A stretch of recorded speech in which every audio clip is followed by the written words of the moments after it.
오늘도 말씀과 기도로 화요일 하루를 시작하는 우리 모든 성도들 가운데 하나님의 놀라운 은혜가 언제나 함께하여 주시기를 주님의 이름으로 간절히 축원드립니다. 오늘 함께 살펴볼 말씀은 마태복음 1장 1절에서 17절과 2장의 말씀입니다.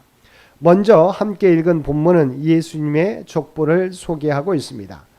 마태복음의 저장 목적은 1차적으로 유대인들에게 예수님이 구약에 예언된 바로 그 메시아는 사실을 증거하는 것이었습니다. 따라서 마태는 무엇보다도 예수님이 구약이 메시아의 혈통적 조건으로 제시하고 있는 즉 아브라함의 자손이어야 하고 유다지파 다윗의 혈통이어야 된다는 조건을 충족시키고 있음을 보일 필요가 있었습니다. 이에 마태는 무엇보다도 먼저 아브라함으로부터 예수님까지 이르는 족보를 마태복음의 서두에 제시하게 된 것입니다. 이러한 본문의 족보를 보면 아브라함에서부터 예수님까지 모두 42대로 나타납니다. 이것은 예수님의 족보를 다른 각도에서 기록하고 있는 누가복음 3장의 기록과는 큰 차이를 보이고 있습니다. 즉 누가복음에서는 예수님의 족보가 바로 아담까지 이어지는데 이것은 바로 시초를 바로 이야기하고 있는 것은 누가복음이라고 하는 것입니다. 이러한 차이는 마태가 족보를 기록함에 있어 유대인의 족보 기록 관습에 따라서 숫자와 세대의 역사적 구분을 위해 의도적으로 많은 사람을 생략한 데서 비롯된 것입니다. 마태의 예수님 족보를 좀 더 면밀히 분석해 보면 마태는 족보를 14대씩 3기로 나누어 기록했습니다. 즉 마태는 이스라엘 역사상의 전환기적 사건이나 인물을 중심으로 족보를 3기로 나누어 편집했습니다. 제1기는 본문에 나와 있는 것처럼 아브라함에서부터 다윗 출생까지이며 제2기는 다윗에서 바벨론 포로기까지 그리고 제3기는 바벨론 포로 이후에서부터 예수님까지입니다. 한편 신약 성경의 첫 번째 책인 마태복음에서 구약과 직접적으로 이어지는 소두가 예수님의 족보로 시작하고 있는 것은 매우 중요한 의미가 있습니다. 이는 신구약 성경이 예수님을 중심으로 상호 통일성을 지니고 있음을 보여주는 것입니다. 즉 구약과 신약은 다 같이 예수님에 관해 기록하고 있는데 구약은 예수님에 관한 예언을 신약은 예수님에 관한 성취를 기록하고 있습니다. 특별히 구약은 장차 오실 메시아에 대한 소망과 믿음을 소개하고 있다면 신약은 이미 오신 메시아에 의한 구원과 축복을 증거하고 있다고 할 수 있습니다. 마태복음 2장은 예수 그리스도의 탄생 직후부터 공생애가 준비되고 계시되기 전까지의 약 30년간에 걸친 이야기를 다루고 있습니다. 그 중에서 1절에서 12절까지 말씀에서는 동방박사들의 아기 예수 방문과 경배 사건을 소개하고 있습니다. 여기서 아기 예수께서 멀리 동방에서부터 온 박사들에게 경배를 받았다는 것은 그의 탄생과 관련하여 또 하나의 신비에 속하는 사건이자 그가 이방인에 의해서도 왕으로 인정받았음을 보여주는 것으로서 이는 결국 예수께서 단지 유대인의 왕으로 뿐만 아니라 만왕의 왕으로서 온 인류를 구원할 메시아로 이 땅에 오셨음을 나타내 보여줍니다.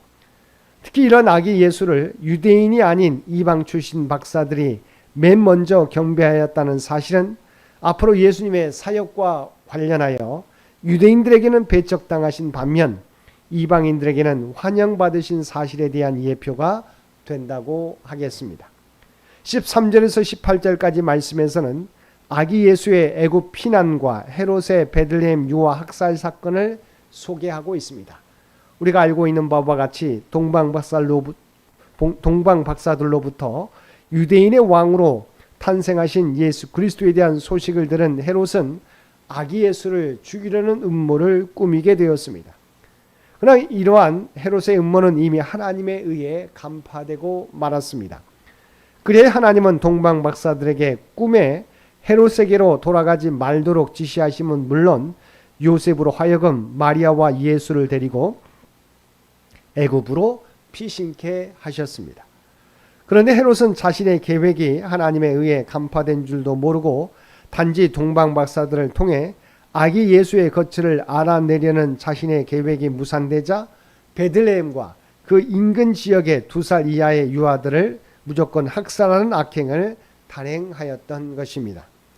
이란 본문에서 예수께서 유대의 왕 헤롯의 살해 음모로 인해 애굽으로 피신한 사실은 유대인의 왕으로 나신 그가 유대인들에게 배척받으실 사건에 대한 예표가 된다고 하겠습니다.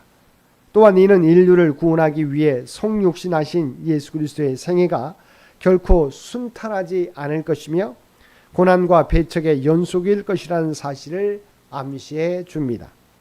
한편 마태가 여기서 아기 예수의 애굽 피신과 관련하여 호세아서 11장 1절을 인용한 것은 이스라엘 민족의 애굽 피신과 출애굽의 역사를 장차 이루어질 예수 그리스도의 구속 사역과 연관시키기 위함이라고 할 수 있습니다. 즉 예수께서 애굽이 상징하는 죄와 사망으로부터 영적 이스라엘 곧 성도들을 구원해 내실 것을 강조하고 있는 것입니다. 19절에서 23절까지 말씀에서는 예수님의 나사렛 귀향을 소개함으로써 예수님의 탄생과 유년 시절에 대한 기사를 마무리하고 있습니다.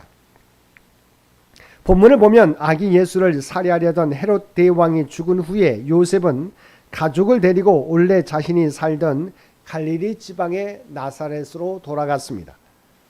아마 요셉 일가의 애굽 체류 기간은 별로 길지 않았던 것 같습니다. 왜냐하면 역사적 기록에 의하면 헤롯 대왕은 BC 4년에 사망한 것으로 나타나고 있기 때문입니다. 헤롯 대왕 사후에 팔레스타인 지역은 그의 세 아들에 의해 분할 통치되었는데 요셉 일가의 거주지였던 나사렛은 헤롯 안디바 즉 헤롯 안티파스의 관할 아래 있었습니다. 근데 요셉이 베들레헴으로 돌아가지 않고 굳이 나사롯으로 온 것은 당시 유대 땅을 다스리던 아켈라오가 그의 부친 헤롯왕 못지않게 포악한 성품을 지녔기 때문입니다. 이처럼 요셉의 일가가 나사렛으로 귀환함으로 예수께서 나사렛 사람이라 불리리라는 성경의 예언은 성취되었습니다. 여기서 보듯이 세상의 모든 일은 우연히 발생하는 것 같지만 사실은 모든 것이 하나님의 주권적인 섭리에 의해서 이루어지는 것입니다. 사랑하는 성도 여러분, 오늘 본문을 보면 하나님께서는 요셉으로 하여금 아켈라오를 피해서 나사렛에 정착해 하심으로 예수께서 장차 메시아로서 온전한 영광을 드러낼 준비를 하게 하셨습니다. 이처럼 하나님의 역사는 하나님의 때에 이루어지는 것입니다. 우리 역시 하나님의 역사를 믿고 하나님의 섭리를 믿고 서두르지 말고 하나님의 뜻을 기다리며 미래를 위해 차분히 준비하는 지혜를 배워야 할 것입니다. 그리고 매 순간 말씀에 순종하며 자신을 낮추고 오직 하나님의 능력만을 의지함으로써 내가 아니라 하나님의 영광만을 또한 하나님의 뜻만을 이 세상에 드러내며 살아가는 저와 여러분 모두가 되시기를 주님의 이름으로 간절히 축원드립니다. 함께 기도드리겠습니다. 사랑과 은혜가 충만하신 아버지 하나님, 구약에 약속된 대로 이 땅에 그리스도를 보내주시고 우리를 구원하여 주신 은혜를 감사드립니다.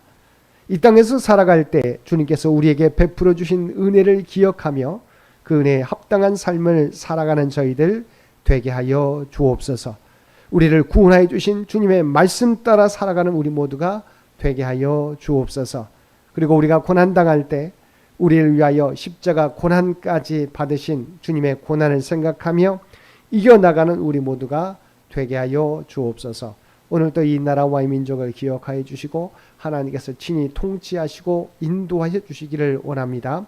100주년을 준비하며 나아가는 창현재단을 기억하여 주시고 오직 하나님의 뜻과 영광을 나타내며 살아가는 우리 상현재단 또한 주의 백성들 모두 되게 하여 주옵소서. 특별히 간구하옵기는 이세승 원로 장로님과 또한 병상에 누워있는 또한 환우들, 우리 권사님들 또한 모든 성도들을 기억하여 주시기를 원합니다. 하나님의 도우심을 아버지 하나님 의지하며 간구하게 될 때 바라옵나니 그들의 간구를 들어 응답해 주시기를 원합니다. 능력의 손으로 안수하여 주시어서 장로님과 권사님들과 모든 성도들을 힘들게 하는 질병이 떠나가게 하여 주옵소서. 제거되게 하여 주시옵소서. 생명의 기운으로 주께서 감싸 보호하여 주시옵소서. 오늘도 우리에게 복된 하루를 허락해 주신 것 진심으로 감사드립니다. 아버지 하나님, 우리가 이 땅을 살아가게 될 때 하나님의 구원받은 백성, 하나님의 거룩한 백성이라고 하는 정체성을 가지고 살아가게 하여 주시옵소서. 그래야 아버지 하나님, 거룩함의 모습을 통하여 이 세상과 구별되어 살아가는 우리 모두가 되게 하여 주옵소서. 그리고 우리가 발을 딛고 살아가는 삶의 현장 가운데 그리스도의 아름다운 향기와 선한 영향력을 나타내며 살아가게 하여 주옵소서.